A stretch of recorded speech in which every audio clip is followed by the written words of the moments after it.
বসন্তের রঙে ও সংস্কৃতির আবহে মেতে উঠল ইসলামপুর। ইসলামপুর কালচারাল ডেভেলপমেন্ট ফোরামের ব্যবস্থাপনায় ইসলামপুর মুক্তমঞ্চে পালিত হল বসন্ত উৎসব। কয়েকটি সাংস্কৃতিক ও সামাজিক সংস্থার যৌথ উদ্যোগে আয়োজিত এই উৎসব ঘিরে শহর জুড়ে তৈরি হয় উৎসব মুখর পরিবেশ। অনুষ্ঠানের সূচনায় বসন্ত বরণ পর্বে নৃত্য, সঙ্গীত, আবৃত্তি সহ একাধিক সাংস্কৃতিক পরিবেশনা অনুষ্ঠিত হয়। রঙিন পোশাকে সেজে ওঠেন শিল্পী থেকে দর্শক সবাই। ছোটদের অংশগ্রহণ ছিল চোখে পড়ার মতো। প্রাকৃতিক আবিরে একে অপরকে রাঙিয়ে তোলেন উপস্থিত সকলে। এদিনের অনুষ্ঠানে এক আবেগঘন দৃশ্য নজর কাড়ে সকলের। মুক্তমঞ্চে নিরাপত্তার দায়িত্বে থাকা কেন্দ্রীয় বাহিনীর জওয়ানদের মুখে ও পায়ে রং লাগিয়ে তাদের পা ছুঁয়ে আশীর্বাদ নেয় কচিকাচারা।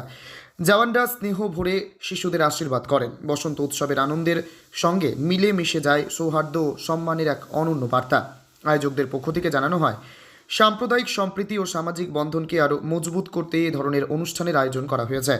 আগামী দিনেও ইসলামপুরের সাংস্কৃতিক চর্চাকে এগিয়ে নিয়ে যেতে তারা বদ্ধপরিকর। উৎসবকে কেন্দ্র করে মুক্তমঞ্চ প্রাঙ্গণে উপচে পড়ে ভিড়। পরিবার পরিজন নিয়ে বহু মানুষ উপস্থিত থেকে বসন্তের এই মিলন উৎসব উপভোগ করেন।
আমাদের সংস্থা ইসলামপুর কালচারাল ডেভেলপমেন্ট ফোরাম, প্রায় 20টির উপরে সংস্থা রয়েছে।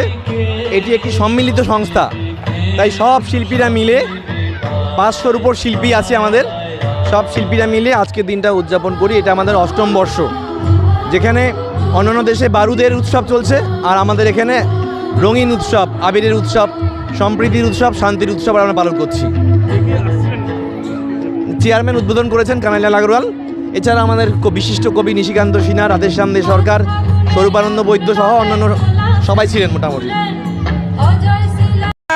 প্রত্যেকবারের ন্যায় এবারও বসন্ত উৎসব পালন করছি। সবার আগে আমি আপনাদের চ্যানেলের মাধ্যমে সবাইকে জানাই বসন্ত উৎসবের অনেক অনেক শুভেচ্ছা ও প্রণাম।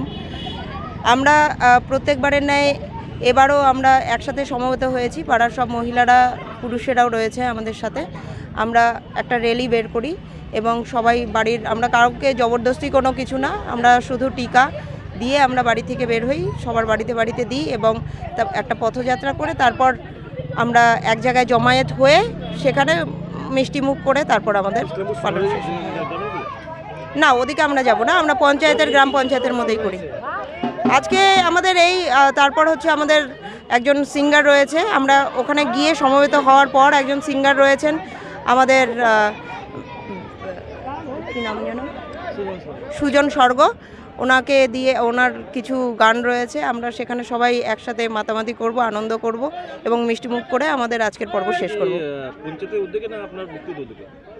না, পঞ্চায়েতের উদ্যোগে না, আমরা নিজেদের উদ্যোগেই এটা করি। আমাদের পাড়াতেই আমরা, মানে 1 নম্বর সংসদেই আমরা পালন করি। আমার নাম অসীমা পাল, গ্রাম পঞ্চায়েত প্রধান। আমরা আজকে বাংলার সেরা উৎসব বসন্ত উৎসব। আজকে শুধু শরীরের মধ্যে আমরা রং মাখি না, আমাদের হৃদয়ে রং মাখা হয়। এটা হচ্ছে বাংলার সংস্কৃতি, বাংলার ঐতিহ্য। আমরা প্রতি বছরের ন্যায় এবারও প্রভাত ফেরির মাধ্যমে এই উৎসব শুরু করেছি এবং এখানে আমাদের একজন সঙ্গীত শিল্পীকে এনেছি, সুজন স্বর্গ। ওনাকে আপনারা সকলেই চিনেন। ওনার গানের ভুবনে আজকে আমরা এই বসন্ত উৎসবটা আরও আনন্দময় করে তুলব। এই উৎসবের মাধ্যমে এটা হচ্ছে একটা সম্প্রীতির বার্তা, মনের মিলন। আজকে এই উৎসবের মাধ্যমে আমি আপনাদের চ্যানেলের মাধ্যমে আমি সবাইকে এই বার্তা দিতে চাই যে আজকে একদিকে দেখেন যে ইরানে যেইভাবে হিংসার লড়াই শুরু হয়েছে, আজকে আমাদের ভারতবর্ষের মধ্যেও জাতপাত নানা রকম ঘটনাকে কেন্দ্র করে একটা অশান্ত করার পরিবেশ সৃষ্টি হচ্ছে। তো এই হোলি উৎসবের মাধ্যমে আমি সবাইকে বলবো যে মানুষের জন্য সবথেকে বড় ধর্ম হচ্ছে মানব ধর্ম, আর এই মানব ধর্মকে রক্ষা করার মূল দায়িত্ব রয়েছে এই মানুষের। ওর জন্য আমরা ছোট্ট একটা প্রয়াস করেছি। এই কষ্টময় দিনে সবার মধ্যে অশান্তি রয়েছে, আজকে সবাই মিলে এই দোল উৎসব পালন করছি, বসন্ত উৎসব পালন করছি। সবাই ভালো থাকুন।